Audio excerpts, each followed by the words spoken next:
Hey Boost students, today's video is the first in our series on improving our writing by using correct grammar. We're going to focus today on the very basic building block, the sentence.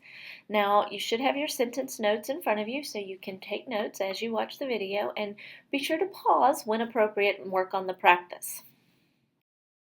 All right, let's start with a basic definition of a sentence. A sentence is a group of words that expresses a complete thought. Now, every sentence has a subject and a predicate, which taken together express that thought.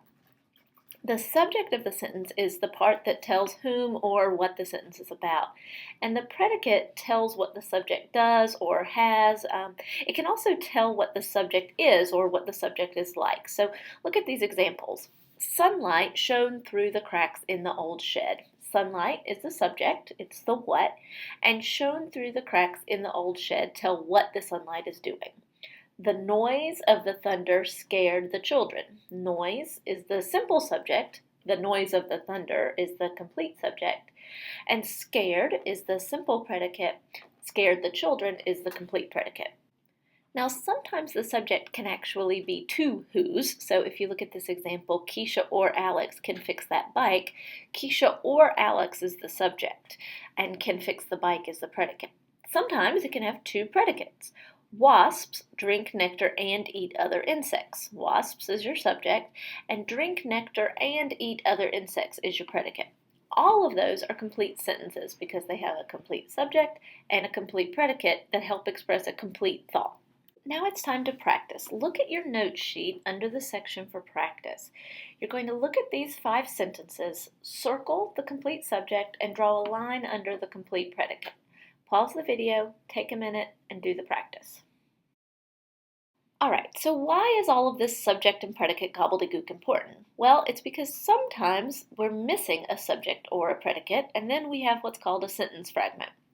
Remember, a sentence must have a subject and a predicate and express a complete thought. A group of words that does not have both a subject and a predicate is an incomplete sentence or a sentence fragment, and that's incorrect grammar, it's incorrect writing. So if, for example, you said, the truck, an old red one, well, that's a lovely subject, but it doesn't have a predicate. You don't tell me what the truck is doing or has.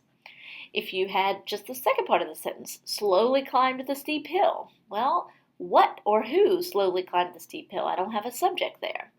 Sometimes you have neither a subject or a predicate on the country road outside of town. That's not telling me who's doing what. To have a complete sentence, you must have both a subject and a predicate. If you don't, it's a sentence fragment, and that's incorrect.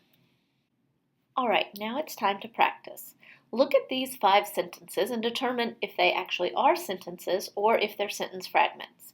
If they are a complete sentence the way they're written, write the word sentence on the blank before the sentence. If they're not, decide if they're missing a predicate or a subject. If they're missing a predicate, put a P on the blank, and if they're missing a subject, put an S. Now pause the video and take time to complete your practice. Alright, so sometimes you have an incomplete sentence or a sentence fragment, but sometimes the problem is the opposite. You have what's called a run-on sentence. And a run-on sentence is 2 or more sentences that are incorrectly written as one sentence. They're jammed together in an inappropriate manner. Now, there are several ways you can correct a run-on sentence. The first and easiest is just to divide it into 2 sentences. Put a period, capitalize the first letter, and make it 2 sentences. Another way you can divide it is using a semicolon. The final way you can divide it is using a comma and a conjunction. You have to make sure you have both. A comma or a conjunction is still a run-on sentence. So look at this example.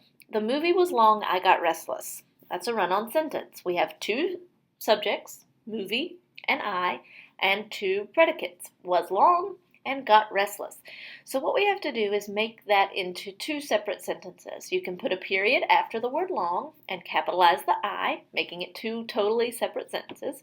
You could put a semicolon between long and I, or you could add a comma and a conjunction like and. The movie was long, comma, and I got restless. All right, time for our final practice of the day. Look at these three sentences. Decide if they are run-ons or correct the way they're written. If they're correct, you can leave them. You don't have to do anything. If they are run-ons, rewrite the sentences in the space provided and fix them. Now remember, there are three ways to fix them. You can divide them into two separate sentences, you can use a semicolon, or you can use a comma and a conjunction. Be sure you have both. That wraps up our grammar practice for today. Go ahead and stop the video and get to work on your practice, and I'll be around to check these.